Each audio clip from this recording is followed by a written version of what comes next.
Sa nakaraang video ay natapos tayo na kung saan ay binati ng ating bida na si Yuwon ang tunay na Prinsipe Chen sa hanay ng mga gwardya. Sa isip naman nito ay nagtataka siya dahil sa papaanong paraan na nagawa ng ating bida na makilala siya, at kailan pa nito nalaman ang patungkol dito. Kaya naman ay napapatanong siya na mukhang umpisa pa lang ay alam na nito kung sino siya at sumasakay lamang ang Demon Lord sa kanilang ginagawang palabas. Bigla naman na sumingit ang general at sinabi na ang Jiangho at ang royal family ay maaring mayroong non-aggression treaty, ngunit tingin ba nito na bibigyan siya ng permiso upang saktan ang isang opisyal at manakot ng isang prinsipe? Sabi naman dito ng Right Guardian sa general na kung sino ba ang nag-umpisa ng lahat ng ito, kung hindi ba ay sila. Sa sinabing ito ng Right Guardian ay hindi naman na nakapagsalita ang general, sa isip nito na tama siya. Ngunit kapag sumuko sila sa mga ito ay maaaring masira ang autoridad ng royal family sa Mutual Non-Aggression Pact, at kailangan niyang mapigilan ito na mangyari bilang ang Southern Military General. Kaya naman ay sinagot nito ang Right Guardian at sinabi na kahit na ganoon ay hindi ito sapat na rason upang saktan ang opisyal ng Great Ming Empire. Bukod pa doon ay ang nangyaring hindi pagkakaintindihan ay ideya ni Yokyang, at hindi ito ang kagustuhan ng Ming Empire. Sabi naman dito ng ating bida na tatanungin niya ang Prinsipe Chen, dahil sa kanilang demonic cult, ay kapag nalaman nila na may nagpapanggap bilang siya ay pinapaslang nila ito kaagad, kaya naman ay nais niyang malaman kung ano ang aksyon ng royal family sa bagay na ito. Sa narinig na ito ng prinsipe ay natigilan naman siya, dagdag pa ng ating bida na kung hindi lamang dahil sa non-aggression pact ay kanina pa sana patay ang matabang lalaki. Sa isip naman ng prinsipe na tama ito, dahil kahit na ang royal family ng Ming Empire ay pinaparusahan ng kung sino man ang gagaya o magpapanggap bilang isa sa kanila at kahit na ang mga pamilya ng taong mahuhuli ay papaslangin din, at ang isang ito ay hindi lamang magaling pagdating sa kanyang martial arts bagkus ay matalino din. Sabi naman ng general na kahit ano pa man ito ay ang ganitong pag-uugali ay pambabastos sa royal family. Kaya naman ay inutusan nito si Yuwon habang nakatutok ang espada nito at pinapaatres ang ating bida, nang bigla naman na sumugod ang Grand Guardian sa general, matapos ay inialis nito ang espada na nakatutok kay Yuwon, naiinis naman ito dahil sa inalis lamang nito ang sandata niya na nakatutok ng ganon kadali, at napapatanong na lang ito na kung paanong ganito kalakas ang chi nito, at sino naman ang taong nakamaskara na ito. Kaya naman ay agad na niyang sinugod ang Grand Guardian, na madali lamang na nailagan nito. Matapos ay mabilis na inatake din ito ng Grand Guardian, na matagumpay naman na tumama sa katawan nito. Sa nangyari ay agad na gumanti ito ng sipa ngunit madali lamang na nailagan nito, nang mabilis naman na kumilos ang Grand Guardian upang lumapit sa general at magawang mapabagsak ito. Pagkabagsak ng general ay agad na kinuha ng Grand Guardian ang sandata nito at itinutok pabalik sa kanya, matapos ay sinabi nito na huwag itong maglalakas ng loob na tutukan ng kanyang espada ang kanilang Demon Lord. Namamangha naman ang ibang mga gwardya sa pagkakakita nila sa nangyari, dahil sa madali lamang na tinalo ang Southern Military General, at sa ganitong kalagayan ay magagawa na nilang masaktan ang prinsipe, alam nila na hindi sila mananalo sa puwersa ng mga ito. Ngunit hindi din sila maaring sumuko sa kanila. Matapos ay sinabi ng Prinsipe Chen sa ating bida na anong lakas ng loob nito na labanan ang kanyang mga gwardya. Ang Southern Military General pati na din ang mga embroidered uniform guard. At mukhang wala itong takot sa milyon-milyong hukbo ng Great Ming Empire. Sinagot naman siya ng ating bida at sinabi nito na nabibilib siya sa katapangang ipinapakita ng Prinsipe Chen sa sitwasyon niyang ito. Sa isip naman niya na kahit isa pa itong malakas na expert martial artist ay hindi naman ito magagawang makaligtas sa milyong bilang ng palaso na uulan sa kanya. Kaya naman ay mas kailangan niya pa natapangan ng pakikipag-usap dito, kaya naman ay sinabi niya kay Yuwon na kung hindi ba nito alam na kung sakaling saktan niya ito ng kahit na kaunti lamang ay ang kanilang demonic cult ay agad na mawawala sa Jianghu Province. Sa sinabi naman na ito ng prinsipe ay napalingon ng mga guardian sa kanya, ngunit si Yuwon ay tahimik lamang na pinagmamasdan ito. Kaya naman ay napapatanong ang prinsipe na kung bakit hindi nag-react ang mga ito sa kanyang pagbabanta, matapos ay sabi ni Yuwon dito na kapag ang isa ay labis na nagpapamalas ng katapangan ay nauuwi ito sa pagpapabaya. Dagdag pa ng ating bida na umpisa pa lang ay naging maingat na ito dahil sa siya pa lamang ang unang tao na nakaharap niya na mula sa royal family, ngunit ngayon ay nadidismaya ito para sa kanya. Matapos ay agad na ginamit ng ating bida ang chi sword controlling technique nito, at kinuha ang mga sandata ng kanyang mga gwardya, matapos ay itinutok ng ating bida ang mga ito sa kanila. Hindi naman makapaniwala ang general sa kanyang nakita dahil sa malayang nakokontrol ni Yuhun ang napakaraming sandata at napapatanong kung ang Demon Lord ba ay isa pa bang tao. Sa isip naman ng Grand Guardian na nagkaroon na siya ng hinala dahil sa ang Demon Lord ay gumagamit ng Void Step, ngunit mukhang totoong naabot na nito ang Mystic Realm, at sa loob lamang ito ng isang buwan, maging ang mga mamamayan ng demonic cult ay namamangha sa kanilang nakikitang pagpapakita ng kapangyarihan ng kanilang Demon Lord Xian Yuhun. Matapos ay nilapitan ng ating bida ang prinsipe ngunit bigla naman siyang nagulat at napabagsak sa harapan ni Yuhun, kaya naman ay ginamit nito ang kanyang chi telekinesis, at iniangat ang hanggal na prinsipe.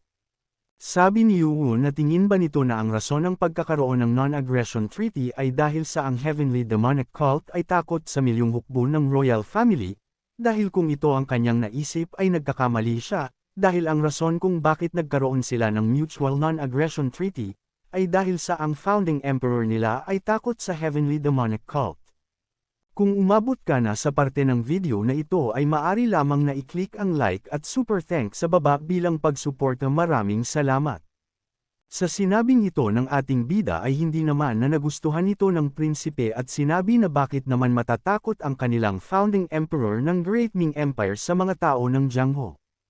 Kaya naman ay iniangat ito ni Yuhun sa itaas, sabi nito na alam niya na gumagalaw lamang ang kanilang hukbo dahil sa mga utos. Ngunit papaano kung mawala na ang mabuutos sa mga ito, napatanong naman ang prinsipe na kung ano naman ang mga kahangalan na iniisip nito, sa sinabi niyang ito ay napangiti naman ang ating bida, kaya naman ay sinabi ni Yuhun na kung magagawa kaya nitong maramdaman ang isang martial artist na kasing lakas niya at magawang makapasok sa palasyo sa kalagitnaan ng gabi. Dagdag pa ng ating bida na sa mundo na ang Prinsipe Chen, ang emperor at lahat ng mga miyembro ng royal family ay patay na, ay kaninong utos naman kaya ang susundin ng sinasabi nitong milyon-milyong hukbo na mayroon ng Great Ming Empire. Sa isip naman nito na mukhang seryoso sa sinasabi niya ang Demon Lord, at sinasabi niya ito sa kanya dahil sa kaya niyang gawin ang mga sinabi niyang iyon kung sakaling naisin niya, kaya naman ay tinanong siya ni Yuhun na kung ngayon ay alam na ba nito kung bakit sila nagkaroon ng kasunduan sa pagitan ng founding emperor at ng mga taga-Jiangho. Sa tanong na ito ng ating bida ay agad naman na tumango ito at sumang-ayon. Dahil dito ay ibinaba na siya ni Yuhun sa lupa, sa isip naman ni Yuhun na hindi lang naman talaga dahil iyon doon, dahil kung dahil yun sa bagay na binanggit niya ay kahit na ang royal family ay wala sa kasalukuyang panahon. Ayon sa kanyang nalaman na mayroon nakatagong kapangyarihan ang nasa loob ng royal family, at ang dahilan ay ang maprotektahan ito. Dahil dito ang mga pagtatangka at ang assassination ay napaka-imposible na magawa, lalo na kung ang isang individual ay hindi isang supreme martial artist. Ngunit mukhang kahit ang Prinsipe Chen ay hindi alam ang bagay na iyon kaya naman ay hindi na kailangan pa nabanggitin ito sa kanya, matapos ay agad na binitawan ni Yuhun ang ginagawa nitong pagkontrol sa mga sandata ng mga gwardya nito.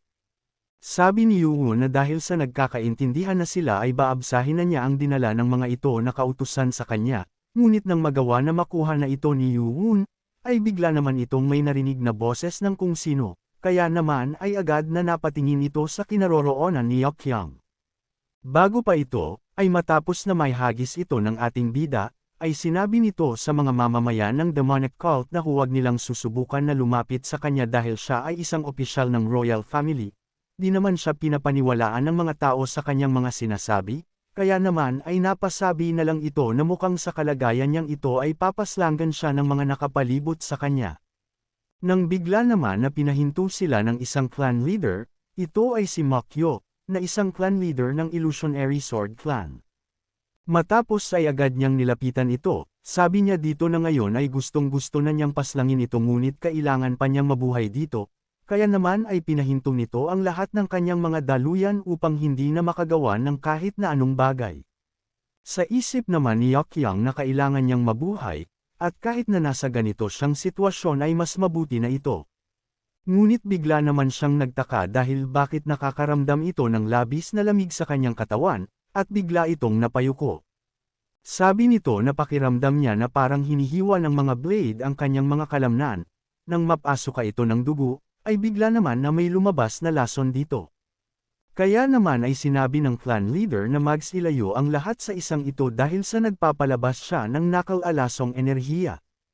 Nagtatanong naman si Yuyong na kung kailan siya nagawang lasunin, at may ideya siya na kung sino ang may gawa nito sa kanya. Matapos ay bigla naman na naglabasan ang mga lason sa buo nitong katawan, dahil dito ay mabilis naman na nilapitan ito ng ating bida upang masuri at malaman ang sitwasyon. Napasigaw naman ang clan leader at binabalaan ang ating bida na mapanganib ang paglapit sa isang iyon dahil sa nagpapalabas ito ng lason sa buo niyang katawan. Sabi ng ating bida na ang paghinga nito ay unti-unti nang bumabagal at mukhang nasa bingit na ito ng kanyang kamatayan, kaya naman ay wala na siyang iba pa na pagpipilan, agad nitong binigyan si Yekyong ng isang electric shock. Namamangha naman ang mga taong nakakakita sa ginagawa ni Yuun dahil sa ang lason ay unti-unting nawawala, at ang kanilang Demon Lord ay mukhang nakamit na ang rurok ng martial arts. Sabi ni Yuun na hindi na nito magawa na mapagaling ang lason nito dahil sa nagawa ng kumalat nito sa buo niyang katawan, kaya naman ay agad na nagtanong ito sa clan leader ng Illusionary Sword Clan.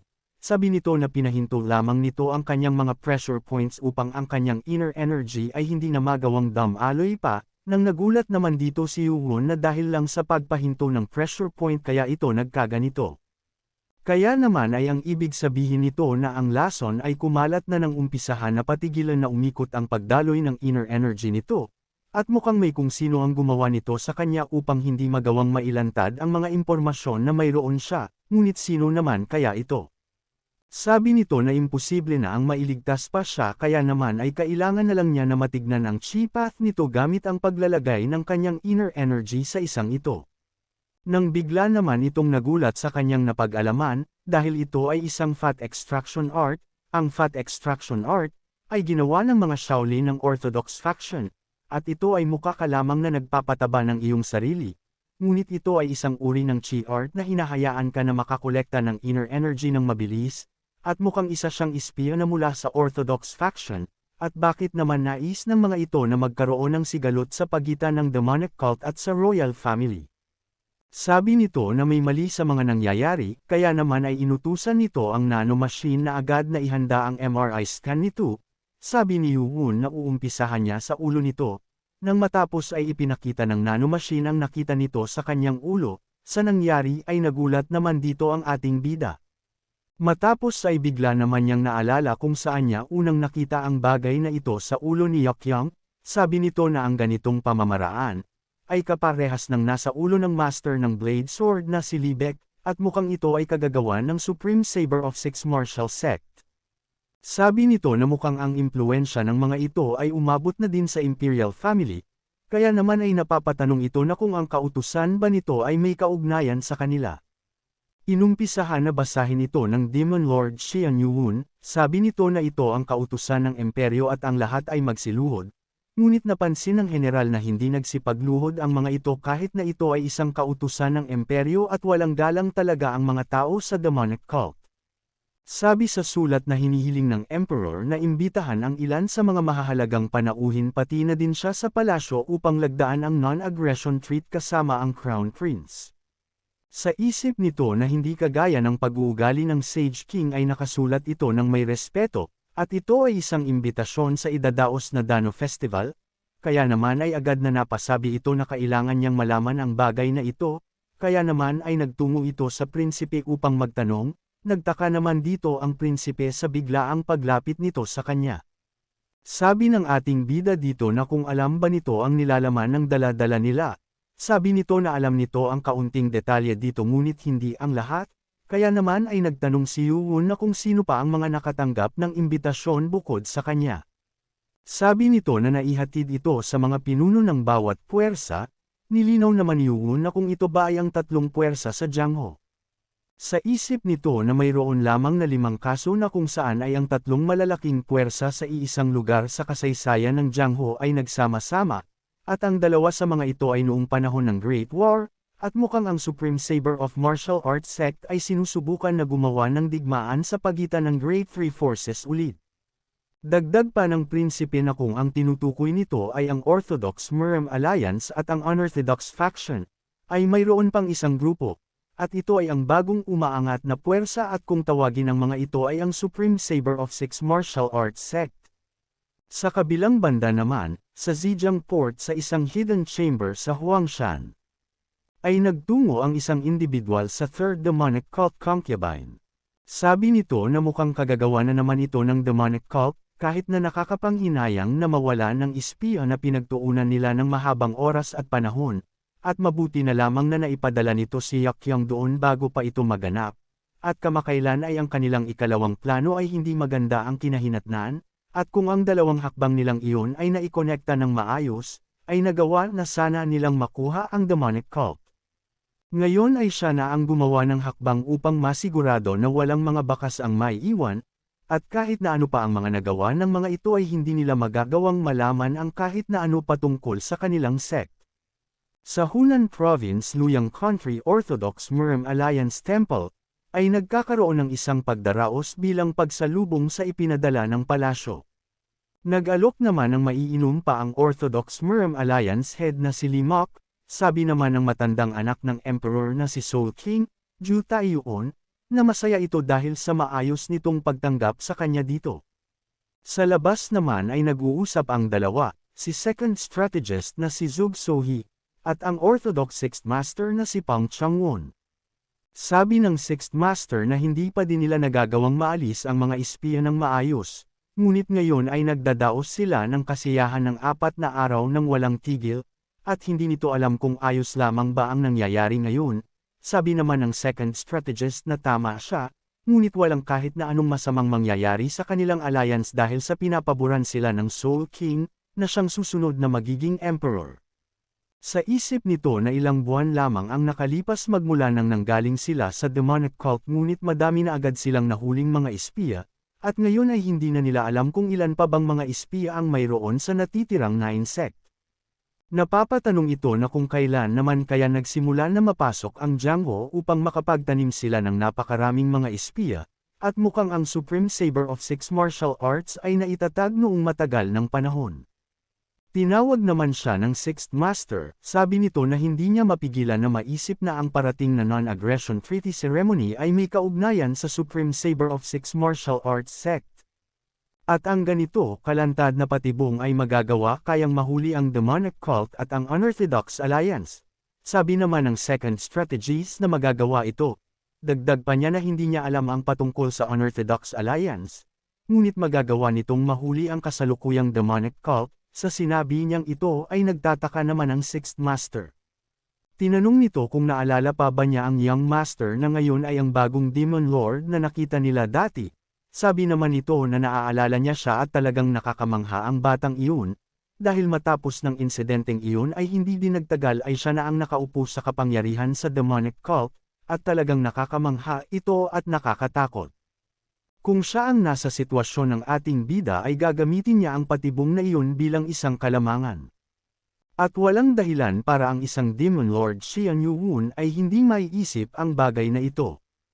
Kaya naman ay nagtanong ito na kung sa tingin ba niya ay ang kasalukuyang Demon Lord ay magtutungo mismo doon, sinang-ayunan naman niya ito dahil base sa kung ano ang nakita nito sa ating bida ay hindi nito papalagpasin ang kahit na anong oportunidad, nang bigla naman na may umagaw ng atensyon nila, at ito ay ang mapapangasawa ni Zug Sohee at ang matandang anak ng Murim Alliance head, na si Yon Buso. Sa isip naman ng Sixth Master na hindi man lang niya nagawang maramdaman ang pagdating nito, at mukhang ang kanyang martial arts ay tumaas na naman. Ang Murim Alliance 7 Master ay inilaan ang kanilang mga puso at kaluluwa sa pagpapalaki ng susunod na magdadala ng henerasyon ng Orthodox Alliance, at sa nakikita nitong magandang progreso ay napapaisip siya na kung sino naman kaya ang may kakayahan na kaharipan siya sa hinaharap, ngunit ang kalangitan ay talagang patas, dahil sa ipinadala nila ang kasalukuyang Demon Lord ng Demonic Cult na si Xian Yuwun, isang tao na maaaring maging magandang katapat nito. Kaya naman kung gusto mo na masubaybayan ang ating kwento ay i-open mo lang ang notification bell pagkatapos mo na mag-subscribe.